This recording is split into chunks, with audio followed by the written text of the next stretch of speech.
Hey everyone, welcome to Ryan's Football Talk. This video is a very interesting one because today we are going to be covering everything the Houston Texans did on Saturday, August 31st. Crazy day for them, and really the whole NFL, because it was also the day where you have to make your final roster cuts. So the Houston Texans, they basically played Madden franchise mode. They made four major trades on Saturday, August 31st, and it was just crazy how it all happened so fast. I thought some trades benefited them more than others. Some trades were more expected than others, but it was just a crazy day for the Houston Texans and the whole NFL overall. A lot of trades that really kind of signal what direction certain teams are expecting to go in 2019. So we're just going to talk about each of the trades. I'm going to give you a little bit of my take on it, how I think it helps or hurts both teams involved, and ultimately, what does this tell us about the Houston Texans' plans for this year and the future, and how do they think they can stack up against some other AFC contenders? So the first trade was obviously the trade that most people expected, and that was the Jadeveon Clowney trade. Obviously, most of you guys probably know by now, but for those who don't, I'll just fill in. Jadeveon Clowney, former first overall pick by the Houston Texans, defensive end, good player. The Texans gave him a franchise tag. He wanted to get paid more. The Texans didn't want to pay him, so Clowney said, fine, I'm not playing. Then a deadline passed, so once that deadline passed, Clowney could not sign an extension, so the only way he could play was to play under what he has now. So until Clowney signed his franchise tender, he couldn't legally be traded anywhere. So Clowney essentially had a pretty big say in where he went, because the Texans were supposedly talking about trading him to Miami. Apparently he didn't want to go to Miami. So he said, I'm not signing the tender to go to Miami. But then, clearly, he was fine with going to Seattle. He signed the tender, and the Texans made this trade with the Seattle Seahawks. Seattle acquiring the former number one overall pick. The Texans getting a 2020 third-round pick and two linebackers, Jacob Martin and Barcavius Mingo. I hope I'm saying that second one right.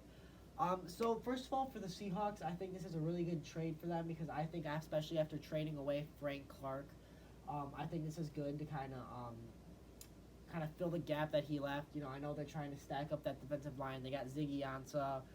He'll probably be playing opposite Clowney, so I think that's a really good duo. They drafted L.J. Collier, so we'll see how he pans out. But I really think this is good because the Seahawks really want to prove that they can still contend in the NFC and get back to how they were just a few years ago when they played in back-to-back Super Bowls.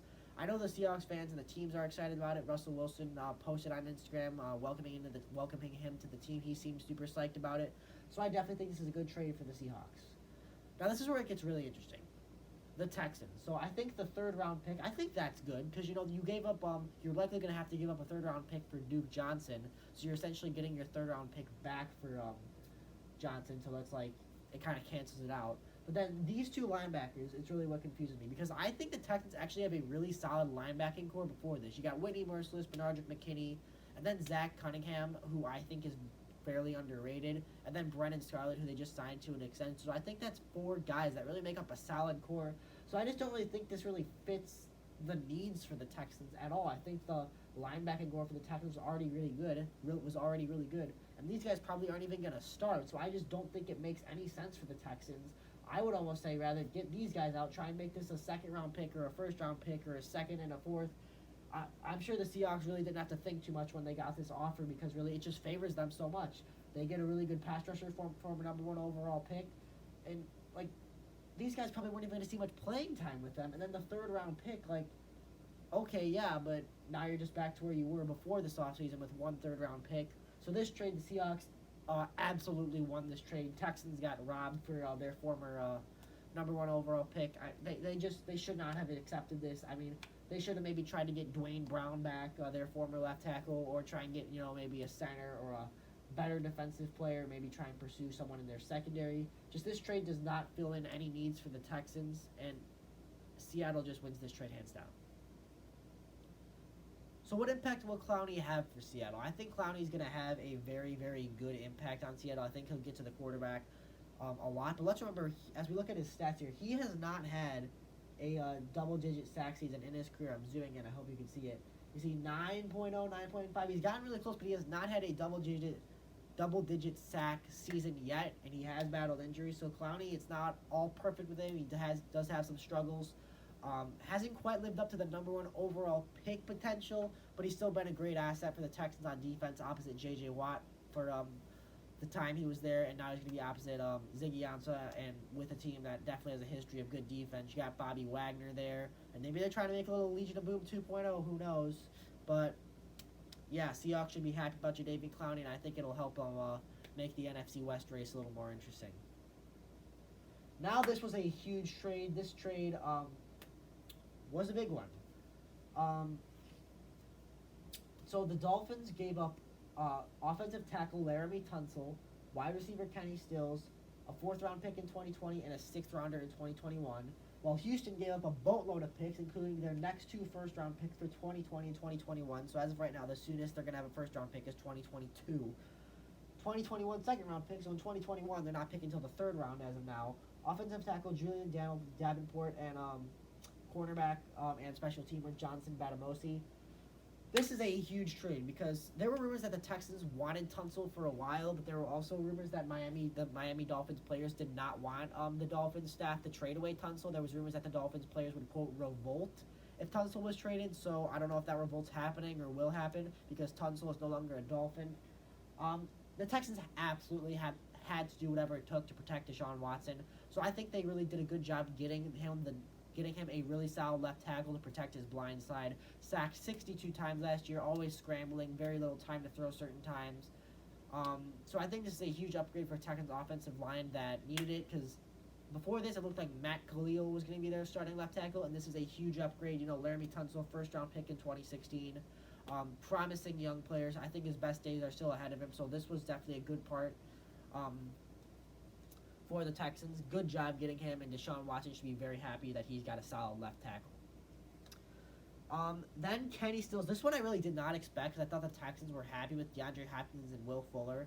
But oh my goodness, Kenny Stills was the number 1 receiver in Miami. So now you got Hopkins, Stills, Fuller, and then QT when he comes back healthy, hopefully by week 2 at the latest. That's a stacked receiving core. Like, defenses are going to have a lot of problems with that. You know, Deshaun Watson's going to have tons of options right now. He's going to be protected better, and he has more options. Deshaun Watson is definitely a winner of this trade. And then the Texans do get a couple draft picks here. But really, look at what the Texans gave up here. They're not going to be picking in the 1st round for the next 2 years. So really what the Texans are saying here is that they want to win now, and they think they can win now. They probably realized after Andrew Luck retired, they saw that championship window was right there. So they said, all right, we're going all out, full send, making these trades. Let's protect our quarterback. Let's get another deep ball target. Boom. I think that's probably going to be I think that's the slogan for the Texans in 2019. Full send, the story of the 2019 Houston Texans. That's going to be a documentary someday. Will it be about a Super Bowl win, about an AFC title win? Who knows, but full send. That's what the Texans said. They just went crazy. They just were on the phone all day on Saturday, August 31st, just making phone calls left and right. They hung up with the Seahawks, then called Brian Flores in Miami. So they busy day for the Houston Texans organization. Ultimately, with this, I think it might just depend on how it pans out because the Texans are saying they want to win now and Miami's saying they want to rebuild. So now Miami's going to have a ton of draft capital to work with in future drafts, whether they want to try and get a quarterback in the future, get a defensive stud, because this 2020 draft class is full of talented QBs prospects. So if Miami doesn't like Josh Rosen and wants to move on from him, poor Josh, but say they want to get Tua Tagovailoa, Justin Herbert, Jake Fromm, they're going to have the ammunition to trade up. Maybe they want to get a quarterback and a wide receiver. They could get Tua and Jerry Jeudy. Who knows what they're going to do, but they have options in the draft right now. But this year's going to be a rough one for Miami because they might have just given up their 2 best players. As far for Houston, they're saying they think they're a Super Bowl team with this trade. That's the message they're sending to the rest of the NFL. They thought that they're saying that, all right, we just think we're one big move away, and they think that this is the big move that makes them a Super Bowl contender. As I mentioned, these 2 guys might have been the Dolphins' best 2 players. Stills, I mean, he doesn't have quite have elite numbers, but, he's going to be a serviceable number 2 or number 3 option. I don't think this means the Texans don't like Will Fuller. I just think it was kind of a more the merrier deal. I think Will Fuller will still be utilized a lot in this offense. And Tunsil, I think this was my favorite part. I think, honestly, if I could take one of these 2, I think this guy's going to be more important to the Texans. I think this was just kind of a bonus. But Tunsil was absolutely necessary, and now Deshaun Watson has a really good left tackle to protect his blind side, and then you have the 2 first-round, two draft picks from 2019, Titus Howard and Max Sharping as upgrades on the O-line. Offensive line for the Texans is by no means one of the league's best, but it's a lot better than it was 48 hours ago. And now here you see one of Kenny Stills' highlights. I just think this guy's going to be a deep ball threat for Houston. Very good catch radius. His best days, maybe behind him, but, I think he'll be serviceable for Houston. Tunsil highlighted this deal. The Texans were supposedly had their eye on him for a long time. They got him. Now a little bit of a smaller trade. I think the Texans definitely won this trade. I think this was definitely a very safe trade for them. Because after Lamar Miller went down with a torn ACL in preseason week 3, the Texans really needed some help at running back. Luckily they did trade for Duke Johnson about 2 weeks prior, but Duke Johnson's never been a running back number 1 before. He's been a backup, but he's never been the guy. So I don't think it would have been a good idea to just say, okay, Duke, yeah, you're going to get the ball every carry. You're our number 1 running back. Go give me a 1,000-yard season. I think it's good that Carlos Hyde is now there to kind of help Duke kind of balance the load, because Duke has never been a running back number 1 before, so I think it's good that Carlos is going to be there to kind of back him up, split the carries. Maybe Duke Johnson will be that more elusive kind of receiving back, maybe a slot back, while Carlos Hyde might be the guy that you just want to pound it up the middle with HB dives and stuff like that. And this guy, Martinez Rankin, he was a 3rd-round pick by the Texans a few years ago. He never really panned out. I actually took note. He was playing very late into that 4th preseason game for the Texans against the Rams, and if you're playing that late into the 4th preseason game, that's a sign that you're either going to be if you're going to be on the roster, you're going to be very, very low on the depth chart, or you may be cut tomorrow.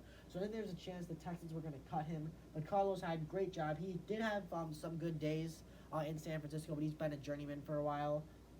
He spent this preseason with Kansas City, got some action there, so he's got some fresh legs. I think it's a great job by Houston. It's a safe trade, low-risk trade. I can't say the same about some of these other trades, but looking at Carlos's stats here, as you can see, he's been on a lot of teams lately. He was on the 49ers for a while, then went to the Browns, then was actually traded to the Jaguars. So this guy's getting passed around the league quite a bit, but really, back in the 2016 and 2017 seasons, he actually almost had 1,000 yards there. You see in the 900s a couple times. Not so great last year with Jacksonville, but I think that this is what it is for the Texans. It's not supposed to be a huge trade like the Miami one. It's just supposed to be a guy to get a guy that can take some pressure off of Duke Johnson. Carlos is going to do that. Texans definitely win this trade. This one kind of caught me off guard because I don't really know much about Keon Croson, but I think the Texans do need help in the cornerback position. They definitely need depth at that position because I think they're 1 injury away from having a really, really big problem in the secondary. So knock on wood that no one gets hurt, but. 6th-round pick. He was a 6th-round pick by the Patriots a few years ago, and he was probably going to make their team. I do think he was going to make their team. I don't think he would have started, and I don't think he'll start for Houston. But I think this trade was just a depth trade, and again a fairly safe trade. 2026 rounder. The Texans are clearly not afraid with trading away draft picks, and when you're willing to trade away a lot of your draft capital, again you're kind of signaling that you're going to win now. So really, I think this guy's just going to provide depth for the Texans in the secondary. Maybe if one guy's banged up, give a little more depth. Definitely was obviously in a good coaching situation with the Patriots, with one of the best coaches around, or the best coach around, in my opinion. So I think that he may be a guy that helps out on special teams as well, maybe like Jonathan Badamosi was before he was traded to Miami. So, yeah, another low-risk trade. I think the trades with the Chiefs and the Patriots were fairly low-risk. But that's about it. The Texans just had a crazy Saturday. Again, looking at some of these trades. This trade, absolutely won by the Seahawks, no doubt about it. This trade, I think, benefits both sides. I think it just kind of sends a message. The Dolphins are saying, okay, we're rebuilding. They're not going to use the word tanking, but they might be tanking. Texans are saying, we're going for Lombardi trophies. This trade, not as dramatic. Chiefs, they're confident in their other running backs besides Carlos. So they're saying, fine, have Carlos, we'll take some more line depth. And when this trade happened, everyone was beating up on the Texans saying, offensive line, that was your weakest position. Why are you trading away offensive linemen? But we got Laramie Tunsil, so we're fine. I think this is the biggest deal for the Texans because they hit on one of their needs. The Dolphins trade was the trade that hit on their most pressing need, and that's the offensive line. And I think Kenny Stills, I don't think we had a need at wide receiver. I think that was kind of a bonus. So that's about it. A huge, huge day for the Houston Texans as they make a statement that they want to win. And, Andrew Luck is not there. The Colts are probably not going to be in the playoffs, in my opinion. I did a video on my outlook for the Colts and my reaction to Andrew Luck's retirement. Go check that one out after this if you haven't already. I think the only threat to the Texans in the AFC South is the Jacksonville Jaguars, and Nick Foles hasn't played a single down for them, so who knows if he's even got the same potential as he did in Philadelphia. And that receiving core, I think the Texans have 3 receivers that are better than any team or any receiver on that Jaguars roster. So I think the AFC South is the Texans to lose. I think I really do think they can be one of the best in the AFC. I do think they're a Super Bowl contender after this, and I think that's what the Texans are trying to say. I don't know who's exactly on the phone making these calls because they don't have a set GM. Is it Bill O'Brien? Is it Cal McNair, the owner? I don't know. Well, huge day for the Texans. It's going to certainly be remembered. August 31st, 2019 will be remembered a lot by the Texans franchise, but the question will be, is it going to be remembered positively as the move that made them Super Bowl contenders, or will it be remembered negatively as the move that kind of put them in a sticky situation for years to come? Well, Texans are in it to win it. Miami, not as much. Seattle should be happy. Kansas City and New England, they're already contenders. So, big day for the Texans yesterday, or at least yesterday as I'm making this. It's September 1st as I'm making this and posting this. So, that's about it, guys. Thank you guys for watching. Like, subscribe. You guys know the drill. And always, feel free to comment. Tell me what you guys think. What do you think about these trades? Which one helps the Texans the most? Which one do the Texans get robbed on the most? What does this tell us about the direction of the Texans and the teams they traded with? Are the Texans a Super Bowl contender? Feel free to answer all those questions and more in the comments. Say whatever you want. Like, subscribe, and thank you for watching. See you guys later. Football's almost here. 4 days.